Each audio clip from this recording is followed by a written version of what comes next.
Hello my lovelies. Today I'm going to show you how I resin my tiles to make coasters. I put cork on the back, I put my little stamp on.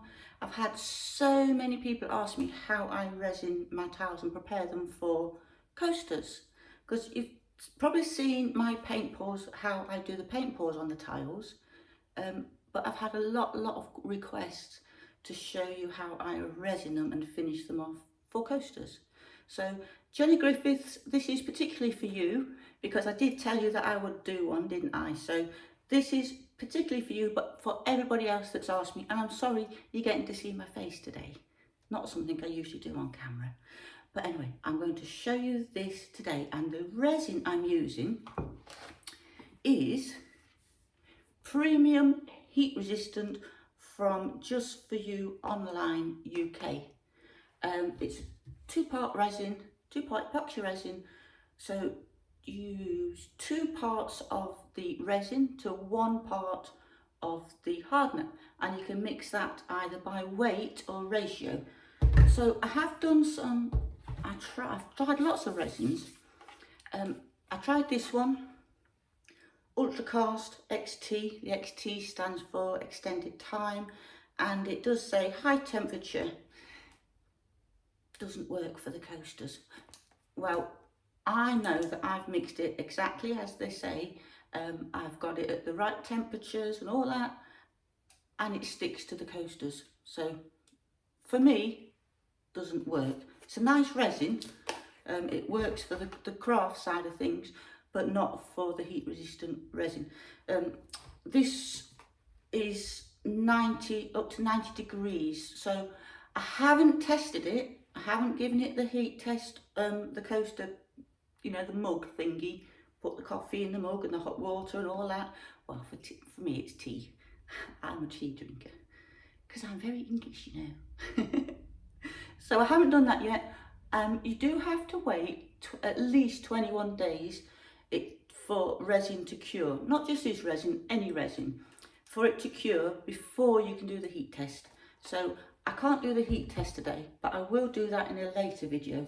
Now, the first thing I have to mention, a lot of people are worried about using resin, and it can be harmful. I'm not going to lie, it can be harmful. You do have to take precautions, and you must always wear nitrile gloves for one thing. You don't want to be getting it on your hands. If you do, wash it off with soap and water. It happens sometimes. But always nitrile gloves. They're a bit expensive at the moment. I'm not happy about that, but with everything that's going on, they're a bit expensive at the moment, but well worth investing in some proper nitrile gloves. Now the other thing, I've got loads of stuff here. Good job you can't see this side because it's a bit of a mess, because I've got everything that I want to show you. So you must always wear a mask at the very least, but I highly recommend that you wear a respirator. Highly recommend it. They do say, most of these resins, they do say non-toxic, no VOCs and all that, but we're heating it a bit, aren't we? Because we're giving it some heat to get rid of the bubbles and all that sort of stuff. It gives off fumes, even if you can't smell them. You must wear a ventilator. Now obviously, having said that, a respirator, sorry. Having said that, I'm not going to today. Sorry, but I can't be talking to you. That's all you'd hear. So I'm not going to be doing it today. My bad. Should never do it.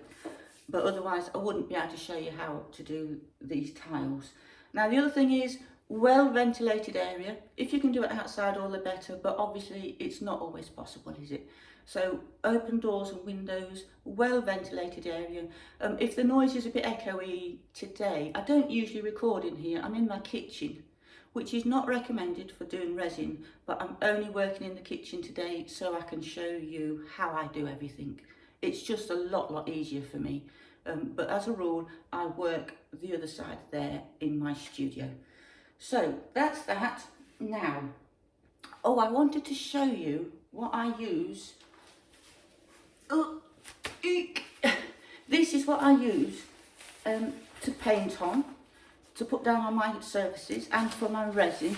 And it's a plastic covering, and it's a quite thick, you can see how thick that is.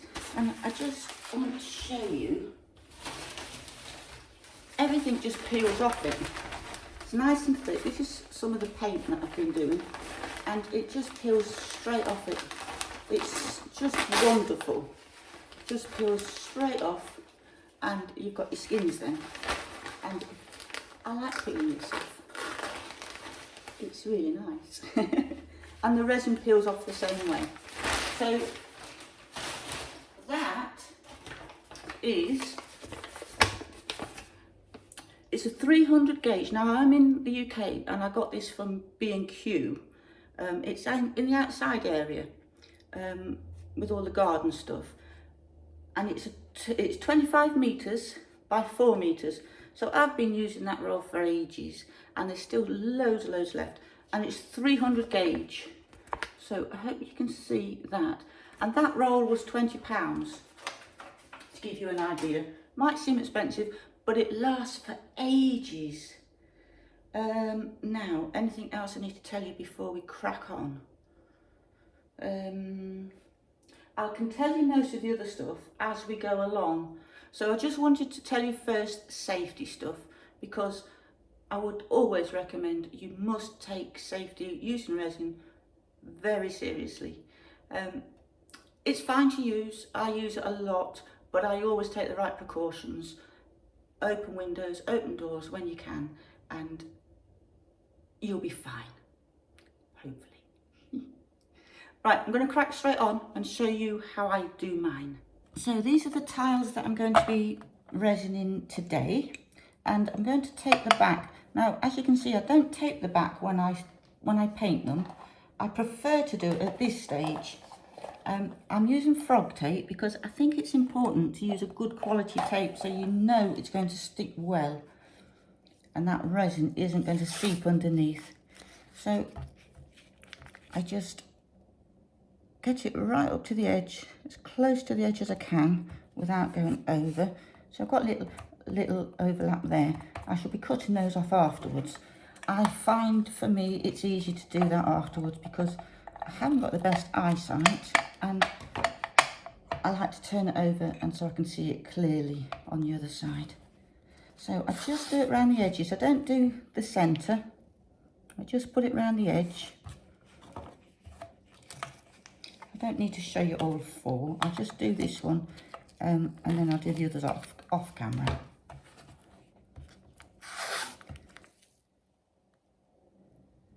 Overlap the corners.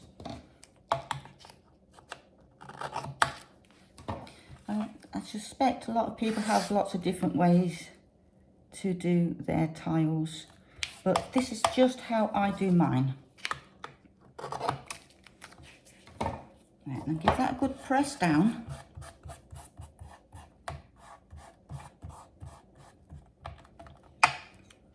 And then these bits are easier to see, the green little bits of tape. So I just come in from the top side and cut those off, just so I can't see any of that tape.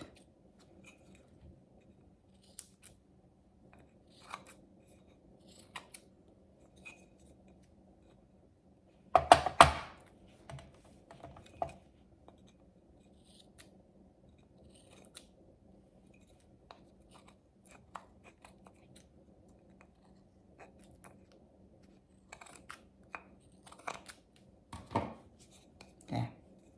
So that's that one ready. Just make sure it's got firm, stuck down firmly, and that's that one ready to go. So I'll carry on and do the rest of them.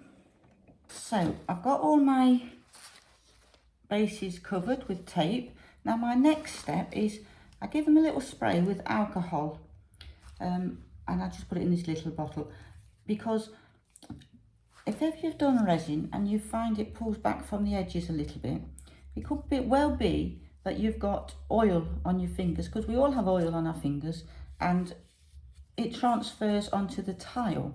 So you need to get that off. So I just give it little spray with alcohol.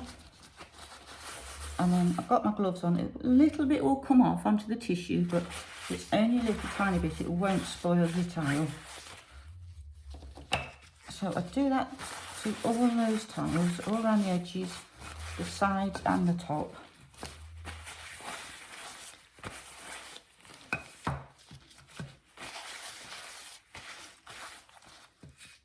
And that's that, as quick as that. And then I use these little yogurt containers to stand them on. Now I like to make sure there's plenty of room in between each one so I can get between them. And you must make sure they're level, so use a spirit level.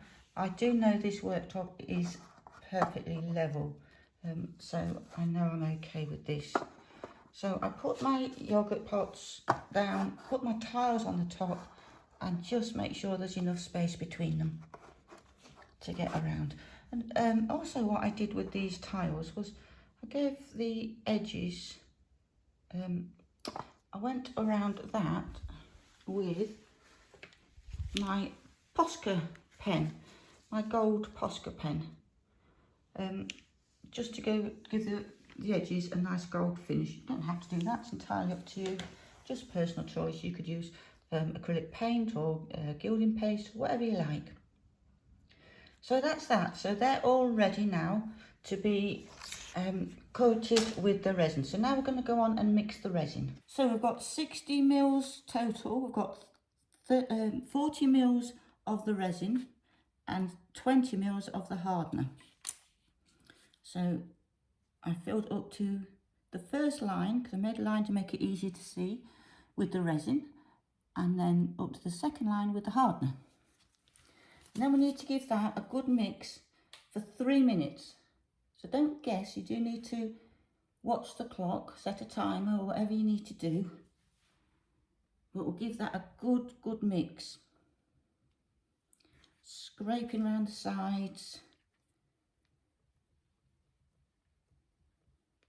And scrape your little spatula on the side, so because it'll all be stuck on that little spatula.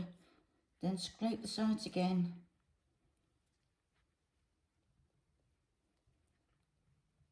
Make sure you scrape the bottom in all the little corners.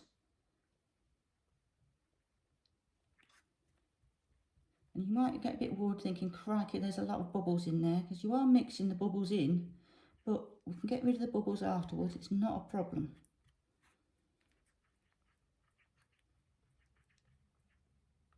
Keep scraping that stick.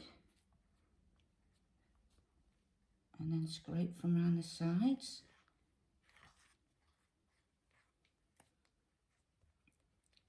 I know this is probably, you don't really want to sit and watch me mix this for 3 minutes, but I really wanted to show you from start to finish how I do it.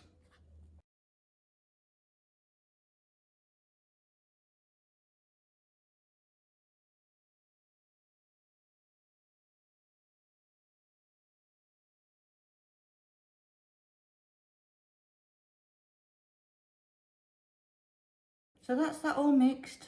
I've had 3 minutes, a good 3 minutes there. So all mixed, all scraped down. So you do need to make sure you mix it really well. Otherwise you're going to get bits that are left and are sticky and won't set. So now it's time for us to put our resin on the tiles, the exciting part. So I just put a little puddle in the middle of each one.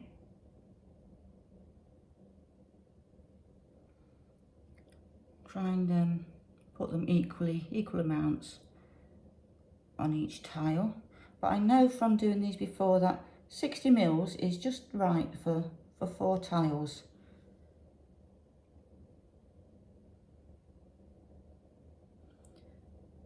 Now I shall show you at the end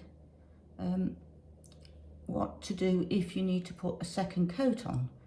If you get any blips, any bits of fluff or bits missed, I'll show you that at the end, how you can put your second coat on. So that's that. And now I just get a little popsicle stick and drag it out So resin is self-leveling, but I want it over the edges. So what I just do is I drag it out over the edges to the edge, and then with my gloved hand, I will come in and pull it round the edges. I just find it easier to do it with my hand.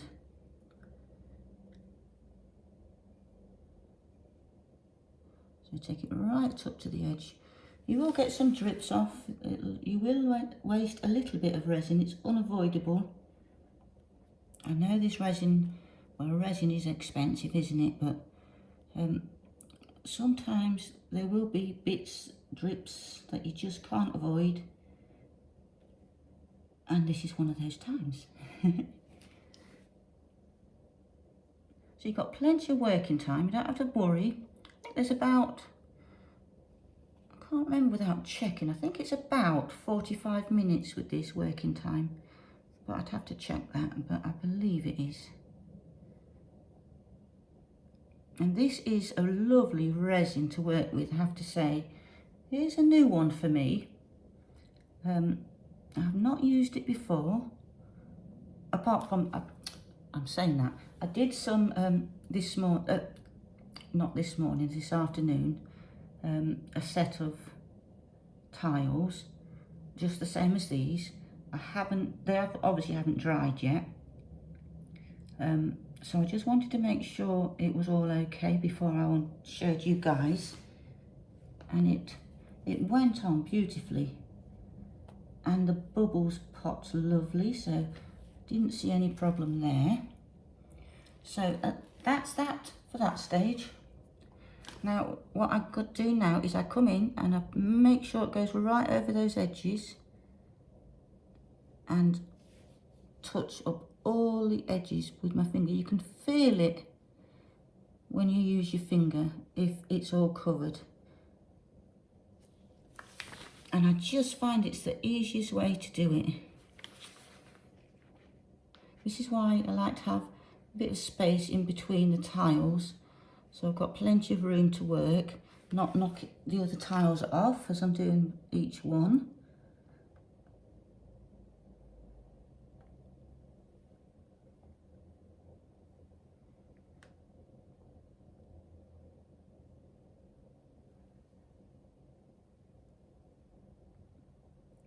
I would suggest that if you're new to doing resin, that you just do probably a set of 4 like this at a time, or even 1, whatever you prefer.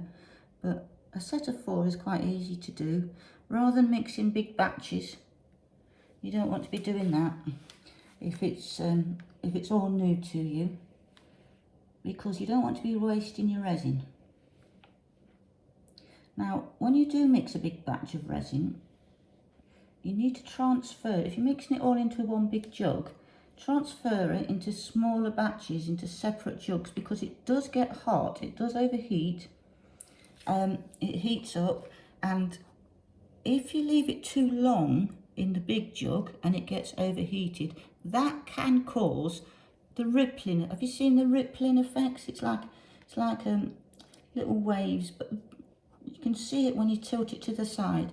And one of the reasons for that is when you leave it in the jug too long, the big portions, and it gets a bit too hot. So the ideal room temperature is 22 degrees. Now you don't have to be exact, but that's what they recommend. Another reason for you could get the rippling effect on the top is if you over torch it. So we do need to torch it, either use a heat gun or a torch. Right, I'm just going to take that glove off. I'm going to leave the other one on. Take that glove off. So I'm going to bring it down first of all for a close-up so I can show you tight in what they're like. So can you see all the edges are nicely covered? Now I wanted to see if I'd got any edges that wasn't covered properly, but I think they're pretty well covered.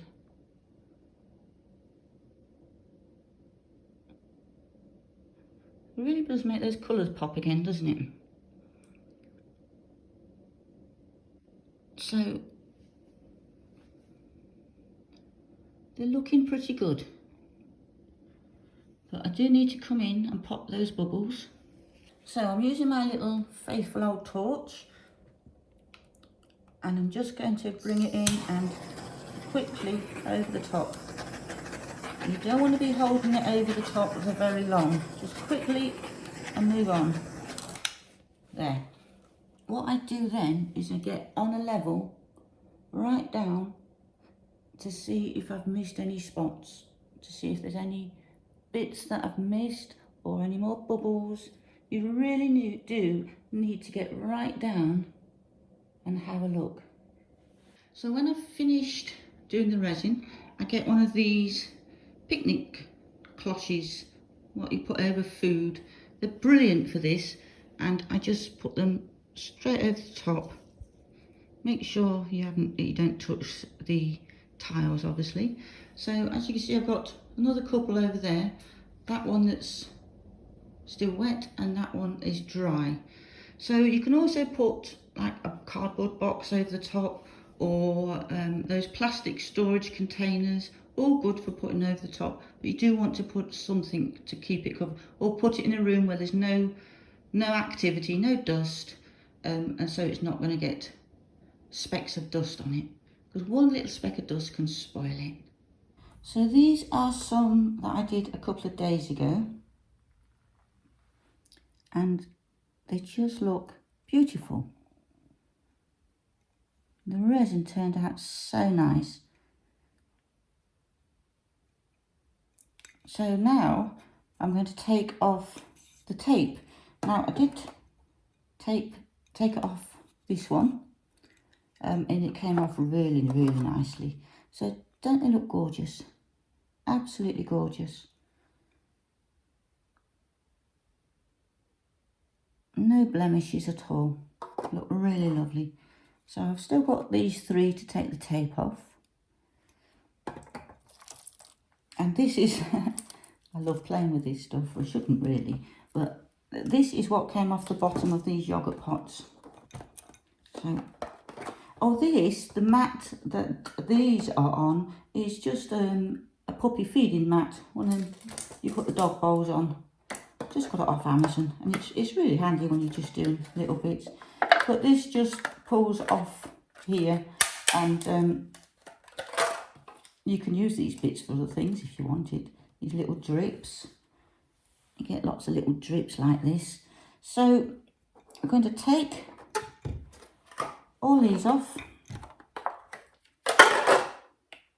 get all these bits out of the way.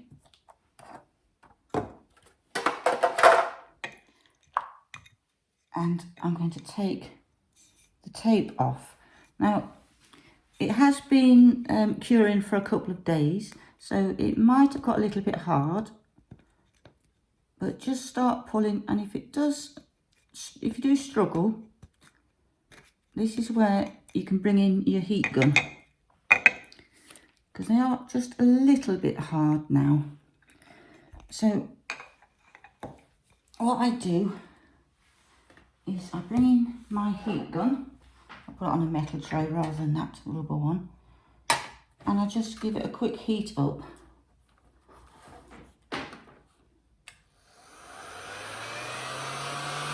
Doesn't take long.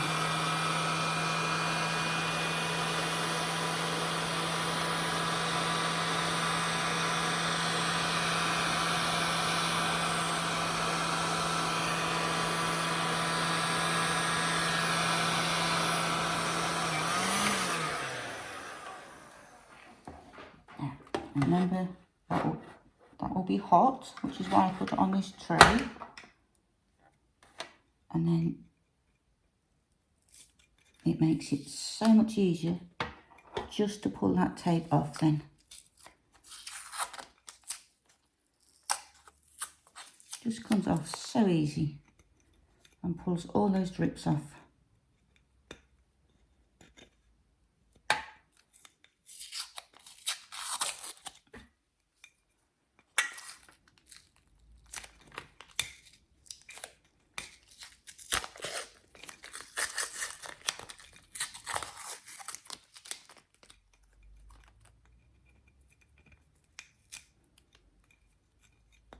So if there are any bits that are still a bit stuck, just give it a little bit more heat. Doesn't need a lot. And then that's that one all ready. So I'll do that with the other two, because I've got that one's done and that one's done. I'll do the other two and then I'll show you how I finish the base. So they're all ready. That's my 4 all done. Backs are cleaned off, all nicely finished with a beautiful clear shine. Now I need to do the backs, and I use these cork tiles, self-adhesive cork tiles, which I get off Amazon.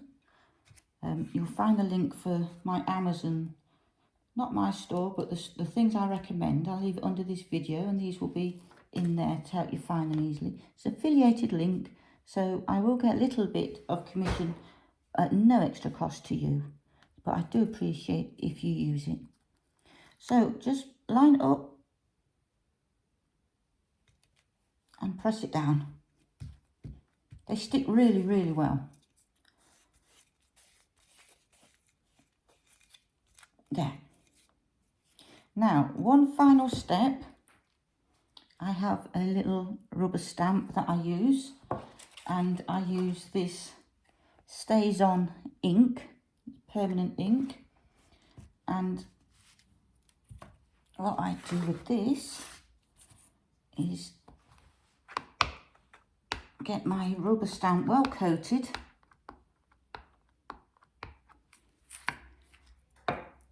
flip it over, and then line it up and press it down. And I just hold it there for a few seconds so it transfers nicely. There.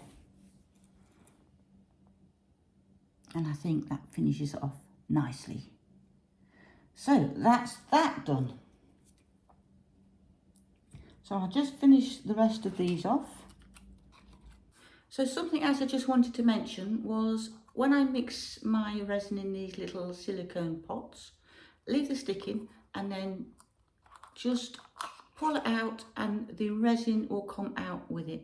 So easy to clean, and then you can just wash that with soap and water. So that's that. And I did mention that I would tell you how to give it a second coat if needed.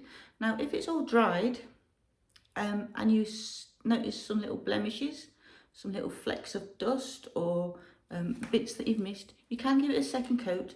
Give it a little sand down with some sandpaper. Good old sand on the edges as well. It won't hurt it. It will make it look a mess, but don't worry, it will all sort itself out. So give it a good sand down, just to make it rough on the top, so the second layer's got something to adhere to, so it's got something to grip to. And then wipe it down with some rubbing alcohol on a piece of tissue or cloth. Make sure there's no bits and pieces left on it, or do make sure you sand it down outside. Very important. That's when it's at its most dangerous, really. The little particles are very, very bad for your health. So definitely wear a respirator, definitely do it outside, and then clean it down with rubbing alcohol, and then you're ready to go again with your second layer.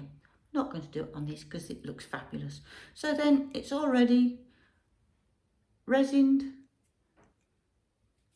cork on the back, little stamp if you want to. Oh, something else you can do with the stamp if you want to. You can just give it a spray with hairspray, and it just helps to set it a little bit more if you need that. So ready to give as gifts to sell or to keep for yourself. And I'm going to keep these for myself because I like them. So hope you enjoyed that. Please subscribe, like and share my video, and hopefully I'll see you next video. Bye for now.